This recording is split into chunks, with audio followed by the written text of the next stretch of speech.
VIP আসামিদের তাদের নাকি ভার্চুয়ালি হলো হাজিরা দেওয়া হয়েছে, হাজিরা গ্রহণ করা হয়েছে।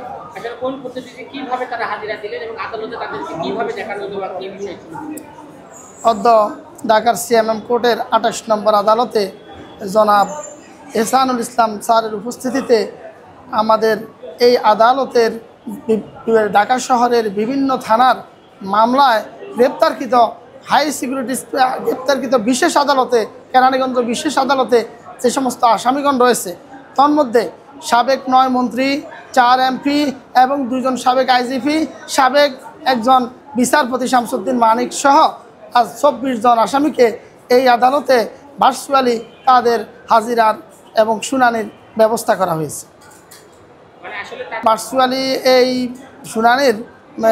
শুনানির ব্যবস্থা করা হয়েছে। আসলে তাদের আদালতে আনা নেওয়া এবং আদালতে আনার পর তাদেরকে প্রোটেকশন দিতে গিয়ে, তাদের নিরাপত্তা দিতে গিয়ে আইন শৃঙ্খলা বাহিনীর অনেক হিমশিম খেতে হয়।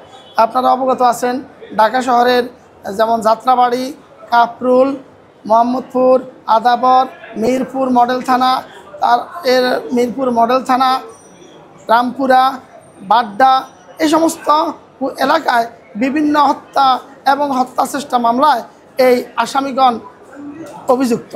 এই আসামিরা যখন কোর্টে, এই আসামিদেরকে যখন আদালতে উপস্থাপন করা হয় তখন ভিকটিমরা এবং সংক্ষুব্ধ ব্যক্তিবর্গ এই আসামিদের প্রতি অত্যন্ত ঘৃণা ভরে তাদেরকে তাদের উপর বিভিন্নভাবে ডিম নিক্ষেপ, তাদের উপরে শারীরিকভাবেও আক্রমণের চেষ্টা করে থাকে।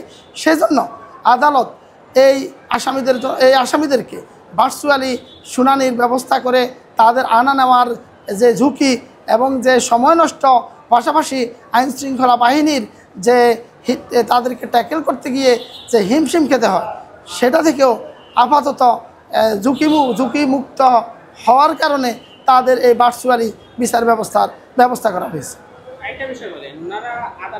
আসলে এই রকম না, আদালতে যখন তাদেরকে উপস্থাপন করা হয় তখন গারদ থেকে আদালত পর্যন্ত নেওয়ার যে যতটুকু সময় পায় বা গাড়িতে বসেও আপনারা দেখেছেন, বিশেষ করে জোনায়েদ আহমেদ পলক, ব্যারিস্টার সুমন, এরকম অনেক আসামি আছে যারা বিভিন্ন রকমের অঙ্গভঙ্গি, কটূক্তি বা তাদের উপরে অন্যায় হচ্ছে, অবিচার হচ্ছে, এই সমস্ত কথা বলে এই দেশের আইন শৃঙ্খলা পরিস্থিতির উপর বৃদ্ধাঙ্গুলি প্রদর্শন করে থাকে।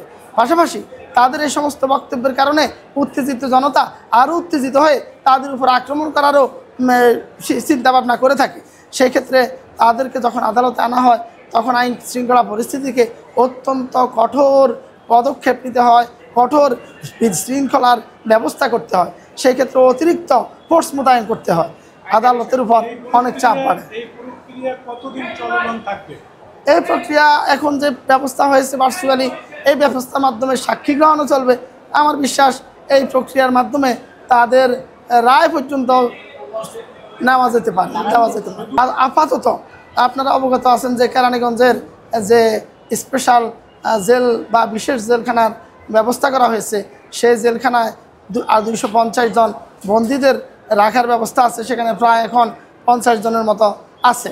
এই বিশেষ জেলখানায় যারা আছে তাদের মধ্য থেকে যারা বিশেষ আসামি, তাদের জন্য বর্তমানে এই ব্যবস্থাটা চলমান আছে।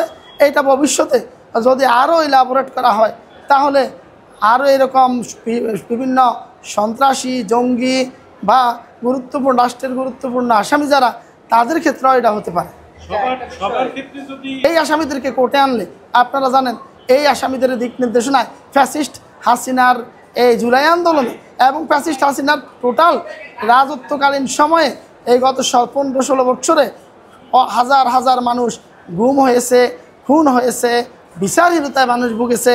বিশেষ করে জুলাই আন্দোলনে 2000 মানুষ শাহাদাত বরণ করেছেন, 40,000 পঙ্গুত্ব বরণ করেছেন, 4000 আন্দোলনকারী আজীবনের জন্য দৃষ্টিশক্তি হারিয়ে ফেলেছেন।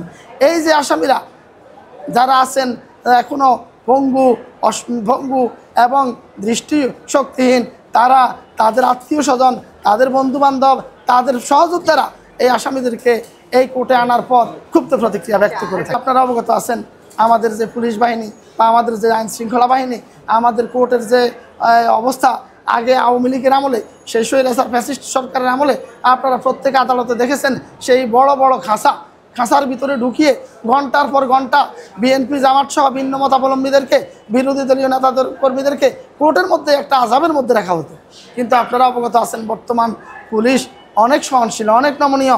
এই আসামিদের জন্য প্রয়োজনীয় পানির ব্যবস্থা, তাদের শৌচাগারের ব্যবস্থা এবং তাদের আনা নেওয়ায়ও সর্বোচ্চ সতর্কতা অবলম্বন করা হয়। তাদের উপর কোথাও কোনো নির্যাতন করা হয় না। আমি গত শুক্রবারে এই বিশেষ জেলখানা পরিদর্শন করেছি। বিশেষ জেলখানার জেলার সাখাওয়াত হোসেন উনি আমাকে জেলখানায় তাদের যে সিসিটিভির মাধ্যমে এই আসামিদের অবস্থান পর্যবেক্ষণ করিয়েছেন। আসামিরা সেখানে হাঁটাহাঁটি করেন। শাহজাহান খানকে আমি দেখেছি হাঁটাহাঁটি করতে, আনিসুল হক সাহেব এবং আইনমন্ত্রী সাবেক আইন প্রতিমন্ত্রী কামরুল ইসলাম সাহেব তারা বসে বসে গল্প করছেন। তারা অনেক ভালো আছেন জেলখানায়। কিন্তু তাদেরকে যে বিচারের সম্মুখীন করা হয়েছে এই বিচারটা কোনো ক্যাঙ্গারু কোর্টের বিচার হবে না, তাদের উপর কোনো জুলুম হবে না, ন্যায় বিচার তারা পাবেন বলে আমরা বিশ্বাস করি।